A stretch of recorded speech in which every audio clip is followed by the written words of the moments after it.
शेवटचं पत्र भाग 3. आरवच्या हातातून मोबाईल खाली पडला. माया, हे कसं शक्य आहे? त्याच्या ओठावरून शब्द फुटले.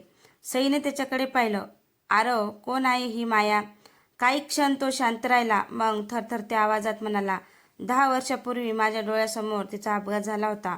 तिचा मृतदेह मी स्वतः पाहिला होता. मग आज तिच्या नावाने मेसेज कोण पाठवते? तेवढ्यात पुन्हा एक मेसेज आला. जर सत्य जाणून घ्यायचं असेल तर आज रात्री 11 वाजता जुन्या हवेलीत ये. पण एकटाच. मेसेज वाचून आरवच्या चेहऱ्याचा रंग उडाला. सई म्हणाली, हा नक्कीच कोणाचा सापळा आहे. पण आरवच्या मनात एक प्रश्न घोंगावत होता. जर माया खरोखर जिवंत असेल तर? रात्री 11 वाजता तो हवेलीत पोहोचला. हवेली पूर्ण अंधारात बुडालेली होती. अचानक वरच्या मजल्यावरून पैंजणांचा आवाज आला. आरवने टॉर्चचा प्रकाश तिकडे वळवला आणि समोर उभी असलेली आकृती पाहून त्याच्या पायाखालची जमीनच सरकली. माया? आरवच्या तोंडून नकळत शब्द बाहेर पडले. माया? ती आकृती काही क्षण शांत उभी राहिली. मग हळूहळू प्रकाशाकडे आली. चेहरा अगदी मायासारखाच, पण तिच्या डोळ्यात एक विचित्र थंडपणा होता. तू जिवंत आहेस? आरवने थरथरत्या आवाजात विचारलं. ती हलकसं हसली. मी जिवंत आहे की नाही यापेक्षा महत्त्वाचं म्हणजे तू 10 वर्षापूर्वी जे पाहिलंस ते खरंच सत्य होतं का? आरव गोंधळला. म्हणजे? त्या अपघातात मृत्यू पावलेली व्यक्ती ती म्हणाली. ती मी नव्हती. इतक्यात हवेलीच्या बाहेर कोणाच्या तरी धावण्याचा आवाज आला.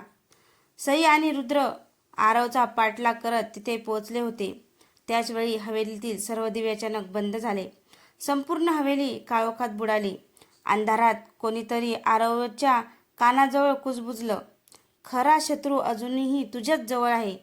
क्षणात एक किंकाळी घुमली. दिवे पुन्हा लागले. पण समोर उभी असलेली माया गायब झाली होती. जमिनीवर फक्त एक जुना फोटो पडलेला होता. त्या फोटोमध्ये आरव, माया आणि त्यांच्यासोबत उभा असलेला तिसरा व्यक्ती दिसत होता. तो चेहरा पाहून रुद्रच्या चेहऱ्यावरचा रंग उडाला. हे अशक्य आहे. रुद्रच्या हातातून फोटो खाली पडला. हे शक्यच नाही, तो घाबरलेल्या आवाजात म्हणाला. आरवने पटकन फोटो उचलला. फोटोतील तिसऱ्या व्यक्तीचा चेहरा पाहता त्याच्याही डोळ्यात आश्चर्य दाटलं. तो तिसरा कोणी नसून इन्स्पेक्टर विक्रम होता. तोच विक्रम जो गेले अनेक वर्ष या प्रकरणाचा तपास करत होता. सईने अविश्वासाने विचारलं. म्हणजे विक्रम सर आधीपासूनच तुम्हा दोघांना ओळखत होते? रुद्रने मान खाली घातली. हो, पण त्यांनी आम्हाला कधीच ते सांगितलं नाही. तेवढ्यात आरवच्या मोबाईलवर पुन्हा एक मेसेज आला. ज्याच्यावर सर्वात जास्त विश्वास आहे त्याच्यापासून सावध राहा. तिघांनी एकमेकांकडे पाहिले. त्या क्षणी हवेलीच्या वरच्या मजल्यावरून जोराचा आवाज आला. ते धावत वर गेले. एका खोलीचा दरवाजा अर्धवट उघडा होता. आरवने दरवाजा ढकलला. खोलीच्या मधोमध एक लाकडी टेबल होतं. त्यावर धुळीने माखलेली एक डायरी आणि एक चावी ठेवलेली होती. डायरीच्या पहिल्या पानावर लाल शाईने लिहिलं होतं, जर ही डायरी तुझ्या हातात आली असेल तर समज सत्य लपवणारे आता तुझ्या मागे लागले आहेत. आरवने पुढचं पान उघडलं आणि पहिल्याच ओळीत लिहिलेलं नाव पाहून तो हादरला. माझं नाव? माया नाही. डायरीतील पहिली ओळ वाचताच आरव, सई आणि रुद्र स्तब्ध झाले. आरवने थरथरत्या हाताने पुढचं पान उघडलं. त्यावर लिहिलं होतं, जग मला माया म्हणून ओळखतं, पण ते खरं माझं नाव नाही. जग मला माया म्हणून ओळखतं, पण ते माझं खरं नाव नाही. माझी ओळख लपवण्यासाठी मला हे नाव दिलं गेलं, कारण माझ्या हातात अशी माहिती आहे जी अनेक प्रभावशाली लोकांचं आयुष्य उद्ध्वस्त करू शकते. सईने हळू आवाजात विचारलं. म्हणजे? माया हे फक्त एक बनावट नाव होतं. रुद्रने मान हलवली. कदाचित, आणि म्हणूनच तिचा मृत्यू दाखवण्यात आला. आरव डायरी पुढे वाचू लागला. ज्या दिवशी माझ्या अपघाताची बातमी पसरली त्या दिवशी मृत्यू माझा नव्हता. माझ्यासारखी दिसणाऱ्या एका मुलीचा वापर करून संपूर्ण जगाला फसवलं गेलं. हे वाचता तिघांच्या अंगावर काटा आला. अचानक हवेलीच्या बाहेर गोळीबारांचा आवाज घुमला. धाड धाड धाड. तिघेही खिडकीकडे धावले. खाली काळ्या रंगाची एक SUV उभी होती. त्यातून 4 मुखवटे घातलेले लोक खाली उतरले आणि हवेलीकडे धावत येऊ लागले. रुद्र ओरडला, ते डायरीसाठी आले आहेत. इथून लगेच निघावं लागेल. आरवने डायरी आणि चावी आपल्या बॅगेत ठेवली. ते तिघे मागच्या गुप्त दरवाज्यातून बाहेर पडू लागले. पण जिना उतरत असतानाच त्यांना समोर अंधारात एक स्त्री दिसली. तिने चेहऱ्यावरचा काळा घुंगट हळूहळू बाजूला केला आणि शांत आवाजात म्हणाली, आरव, यावेळी मी तुला एकटं सोडणार नाही. आरवचे डोळे विस्फारले. ती स्त्री अगदी मायासारखी दिसत होती, पण तिच्या गळ्यातील लॉकेटवर कोरलेलं नाव होतं अनन्या. अनन्या? आरवचा आवाज थरथरला. ती स्त्री शांतपणे त्याच्यासमोर उभी राहिली. हो, माझं खरं नाव अनन्या आहे.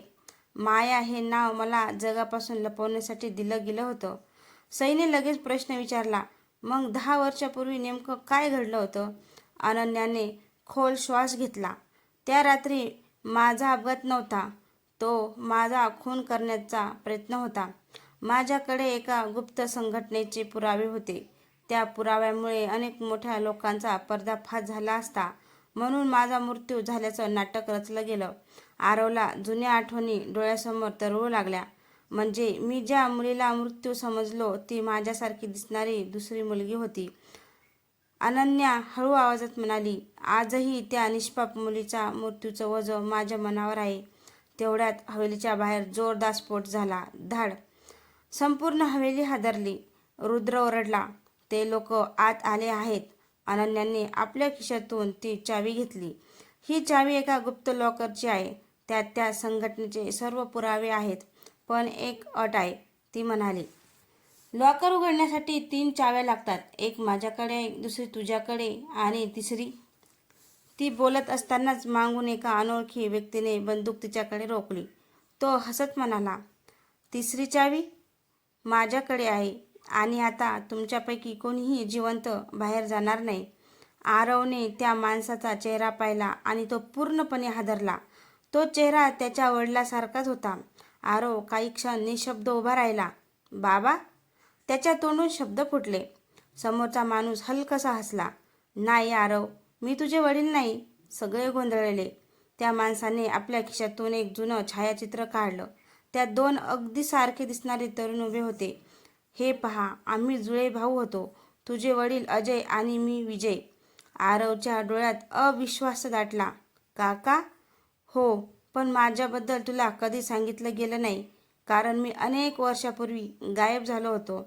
अनन्या पुढे आली. विजय, अजूनही वेळ गेली नाही. सत्य सांग. विजयचा चेहरा अचानक गंभीर झाला. मी या संघटनेत स्वतःहून सामील झालो नव्हतो. त्यांनी माझ्या कुटुंबाला मारण्याची धमकी दिली होती. मला त्याच्या आदेशानुसार काम करावं लागलं. तेवढ्यात त्याच्या मोबाईलवर एक कॉल आला. त्याने कॉल उचलला आणि फक्त 2 शब्द ऐकू आले, ऑपरेशन सुरू करा. क्षणात हवेलीच्या 4ही बाजूनी गोळीबार सुरू झाला. काचा फुटल्या, धुराचे लोट पसरले. रुद्र ओरडला, आपल्याला इथून लगेच बाहेर पडावं लागेल. पण विजयने त्यांना थांबवलं. नाही, आधी तळघरात चला. तो त्यांना एका गुप्त दरवाजातून खाली घेऊन गेला. तळघरात धुळीने माखलेली लोखंडी पेटी होती. विजयने तिसरी चावी काढली आणि ती कुलपात फिरवली. पेटी उघडताच आत फक्त कागदपत्र नव्हती, तर एक व्हिडिओ कॅसेट आणि त्यावर लिहिलेली एक ओळ होती. ही कॅसेट पाहिल्यानंतर तुमचं आयुष्य कायमच बदलून जाईल. त्या क्षणी तळघराचा दरवाजा जोरात बंद झाला आणि बाहेरून कोणीतरी कुलूप लावलं. दारावर जोरात धडका बसत होत्या. दार उघडा, रुद्र ओरडला. पण बाहेरून कोणताही प्रतिसाद आला नाही. तळघरात फक्त एक जुना टीव्ही, व्हिडिओ प्लेअर आणि ती रहस्यमय कॅसेट होती. विजयने कॅसेट प्लेअरमध्ये टाकली. स्क्रीनवर काही क्षण बर्फासारखा आवाज आला आणि मग एक चेहरा दिसू लागला. तो चेहरा पाहताच आरवच्या पायाखालची जमीन सरकली. तो त्याचे वडील अजय होते. व्हिडिओमध्ये अजय शांत आवाजात बोलत होते, आरव, जर तू हा व्हिडिओ पाहत असेल तर याचा अर्थ मी तुझ्यासोबत नाही. पण लक्षात ठेव, माझा मृत्यू अपघात नव्हता. मी एका मोठ्या कटाचा साक्षीदार होतो. आरवच्या डोळ्यात अश्रू आले. अजय पुढे म्हणाले, ज्याच्यावर मी सर्वाधिक विश्वास ठेवला त्याच्याच हातून माझा विश्वासघात झाला. त्या संघटनेचा खरा प्रमुख अजूनही मोकळा फिरतो आहे. त्याचा चेहरा तुझ्यासमोर अनेकदा आला आहे, पण तू त्याला कधी ओळखलंच नाही. तेवढ्यात व्हिडिओ अचानक बंद झाला. स्क्रीन काळी पडली. सईने घाईघाईने प्लेअरला तपासला. कॅसेट इथेच संपते. पण विजयच्या चेहऱ्यावर भीती स्पष्ट दिसत होती. नाही, ही कॅसेट मुद्दाम कापली गेली आहे. शेवटचा भाग कुणीतरी हटवला आहे. त्या क्षणी तळघराच्या भिंतीमागून एक गुप्त मार्ग हळूहळू उघडू लागला. त्या अंधाऱ्या मार्गातून एक मंद आवाज आला, जर खरंच संपूर्ण सत्य जाणून घ्यायचं असेल तर आत ये. आरवने टॉर्चचा प्रकाश त्या बोगद्यात टाकला. भिंतीवर लाल रंगाचे एक शब्द लिहिला होता, विश्वासघात. आणि त्या शब्दाखाली ताज्या रक्ताचे ठिपके दिसत होते. बोगद्यात पूर्ण शांतता होती. आरवने टॉर्चचा प्रकाश पुढे टाकला. ओलसर भिंती, थंड हवा आणि पायाचे थेंब प्रत्येक पाऊल भिंती वाढवत होतं. अचानक सई थांबली. इथे बघा. जमिनीवर रक्ताचे ठिपके पुढे जात होते.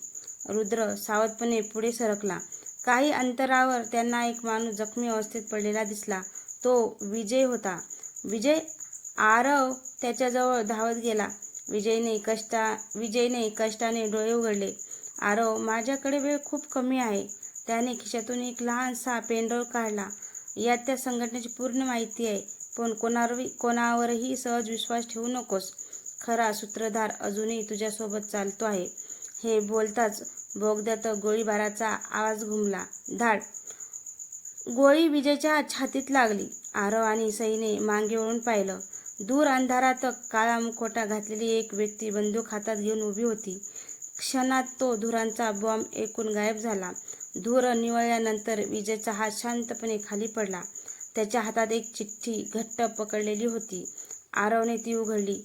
त्यावर फक्त एक वाक्य लिहिलं होतं, उत्तर अग्निदुर्गमध्ये लपलेला आहे. सईने आश्चर्याने विचारलं, अग्निदुर्ग?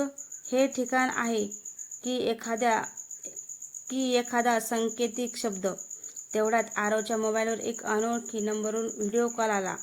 स्क्रीनवर काळा मुखवटा घातलेली तीच व्यक्ती दिसली. तो शांतपणे म्हणाला, अग्निदुर्गात या. तिथे तुमच्या आयुष्याचा शेवटही आहे आणि सर्व प्रश्नाचं उत्तरही. कॉल अचानक कट झाला. तिघांनी एकमेकांकडे पाहिलं. आता त्यांचा पुढचा प्रवास होता अग्निदुर्गाकडे. दुसऱ्या दिवशी आरव, सई आणि रुद्र विजयने दिलेल्या पेनड्राईव्ह घेऊन अग्निदुर्गाच्या दिशेने निघाले. डोंगराच्या कुशीत वसलेला अनेक वर्षापासून वसाड पडलेला तो किल्ला लोकांमध्ये भूताटिकासाठी प्रसिद्ध होता. पण आरवला आता भीती नव्हती. त्याला फक्त सत्य हवं होतं. किल्ल्याच्या मुख्य दरवाजाजवळ पोहोचताच त्यांना दगडावर कोरलेली एक ओळ दिसली, सत्य शोधणाऱ्याला किंमत मोजावीच लागते. सईने पेनड्राईव्ह लॅपटॉपला जोडला. स्क्रीनवर अनेक फाईल दिसू लागल्या, पण त्या सर्व पासपोर्टने लॉक होत्या. तेवढ्यात एका फाईलचं नाव चमकलं.